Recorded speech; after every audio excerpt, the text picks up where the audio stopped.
Have you ever opened a closet and felt like the guilt hit you harder than the clutter? Like every shelf, every drawer, every dusty box whispered stories of things you bought, but never really needed? What if I told you the Amish, yes, those quiet, plain living folks, hold a secret to not just decluttering your home, but your heart too? Today, we're diving into the art of letting go. Not just of stuff, but the shame that's been weighing down your shelves and your spirit. Welcome to a journey into simplicity, soulfulness, and second chances. 1. When the seller turns judge and jury. You slip down the rickety steps, lantern in hand, and the jam-scented darkness greets you like an old gossip. It tattles. Every jar, every rusty lid.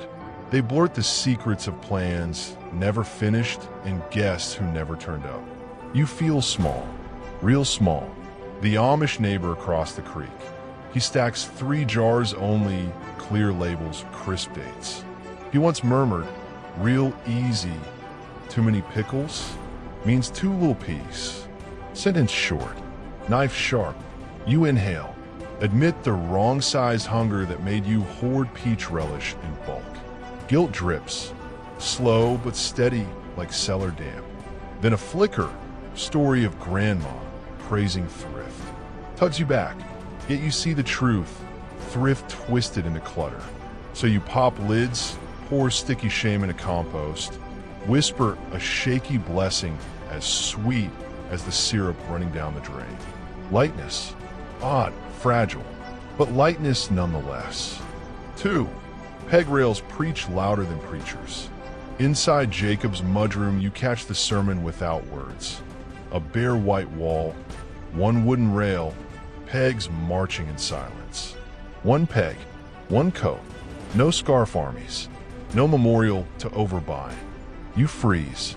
The ordinum, strict yet oddly kind, says clutter muffles virtue. Your own hallway? A battlefield.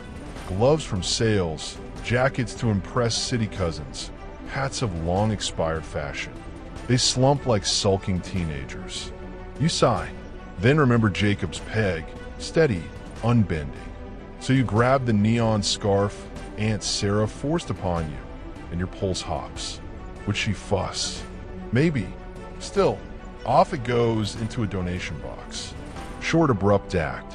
After the 5th, discard the wall behind the chaos glows pale, almost grateful. Quiet spreads, thin but alive, across the freshly exposed paint. 3. The unfinished barn in your attic. At dawn, the Amish folks hammer beams together, sweat glistening, jokes flying. By sunset, a grand barn rises.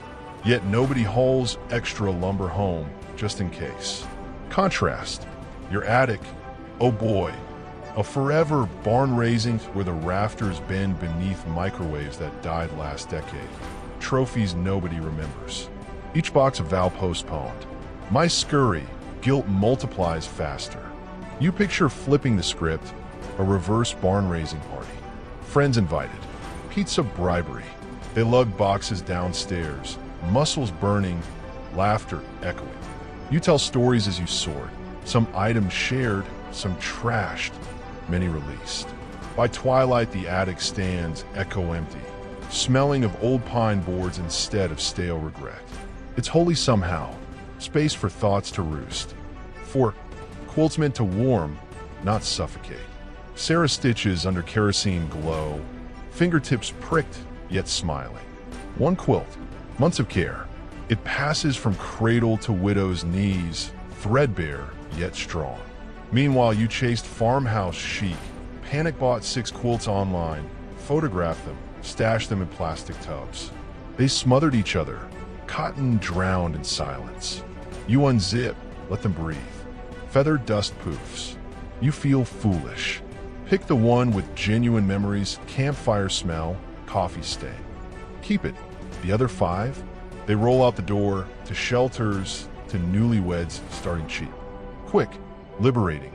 Your linen closet exhales for the first time since moving day. 5. Gadgets, greed, and the gift of static. Your table looks like a tech museum yard sale. Cord snake, screens flash. Noise nonstop. Then the Amish buggy trundles by outside. Iron rim wheels murmuring on gravel. Zero alerts. It mocks you softly. You power everything down. Room dims. Ears ring from sudden hush. Which gizmo honestly serves? The sturdy laptop for freelance gigs. Yes. That extra smartwatch you never sync. No. Decision burst happen. Box labeled give. Devices pile up. Silence swells until it's no longer frightening, just roomy. You hear your own breathing. Uneven, sure, but real. Conversation with spouse suddenly blooms where ringtones once ruled. 6. Lamps without makeup. Plain oil lamp, glass clear, flame bare. Amish parlor glows honest. At home, lamps were frilly shades, dust thick, bulbs buzzing faint. They hide neglect. You yank off one shade. Light glares harsh like truth on Judgment Day. Cobwebs dance. Embarrassment flushes cheeks. Keep going. Some lamps leave entirely, donated to the neighbor kid's dorm. Remaining ones stand uncloaked, sturdy. Nights now feel like campfire gatherings. Shadows bold, corners revealed. Clutter? Harder to sneak when light stands naked. 7. Canning ethics and the mold of fear. Row after row in Esther's pantry. Pear halves, tomato salsa, green beans. Each jar dated, consumed before next harvest. Discipline disguised as hospitality. Your pantry, though, a carnival of expired experiments. Chili paste from Bali, 2018. Risotto Jared, just in case. You roll up sleeves. Crack each lid. Some is foul, others still fine. You compost the science projects, salvage the honest flavors, scrub shelves with hot water and vinegar. Rules scribbled on sticky note. Store only what we'll eat by February. Feel strict, yet calm blooms, vinegary and sharp. 8. Wardrobe of false futures. Amish brothers own one Sunday suit, patched, pressed. Sisters one plain dress for meeting, nothing loud. You? Closet is an audition for plays you'll never star in. Sequin gowns, skinny jeans that judge silently at midnight. Standing there becomes courtroom drama. So you cross-examine each hanger. Does it fit life now or fantasy future? Most fail. Verdict swift. Bag stuffed, trunk loaded. You drive to donation box under waning moonlight. Closet emptiness claps like quiet applause. Next dawn dressing takes 30 seconds. Freedom hides in those seconds, whispering, go create, not cure it. 9. Slow wheels, lighter trunk. Horse hooves set a 12-mile-per-hour rhythm. You tap brakes in city rush, trunk rattling with half-built IKEA pieces and beach gear you forgot to rinse. Enough. Sunday morning you park, fling everything on a driveway asphalt. So like a stern customs agent, keep, toss, donate. By noon trunk echoes hollow. You test drive to bakery, windows down, no clunk behind your seat. Speed feels optional. You might walk next time. Maybe. 10. The sacred hollow after things leave. Evening sun slides across floorboards that once hid beneath extra chairs bought on clearance. Air hums different. Empty corners sing like church a cappella. No organ, still profound. You sit cross-legged, tea cooling fast, and realize guilt wasn't in throwing away gifts.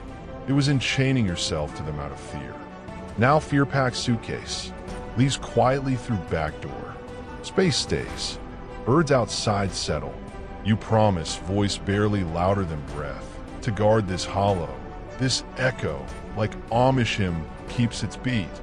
Simple, unadorned, fiercely alive. Short vow, strong heart. Asterisk so, the next time you hold on to that broken thing, that outfit that never fit, or the gift you never liked but felt too guilty to let go of, pause. Ask yourself, does this item serve me, or does it silently scold me? Because here's the truth, letting go isn't losing. It's choosing peace over pressure. And that's a choice the Amish have made for generations. If this video brought you even a tiny bit closer to calm, don't forget to like, subscribe, and share it with someone who's ready to breathe easier too. You're always welcome here in the quiet, grounded world of the Rustic Pantry. Until next time, clear the clutter, keep the calm, and cherish what truly counts.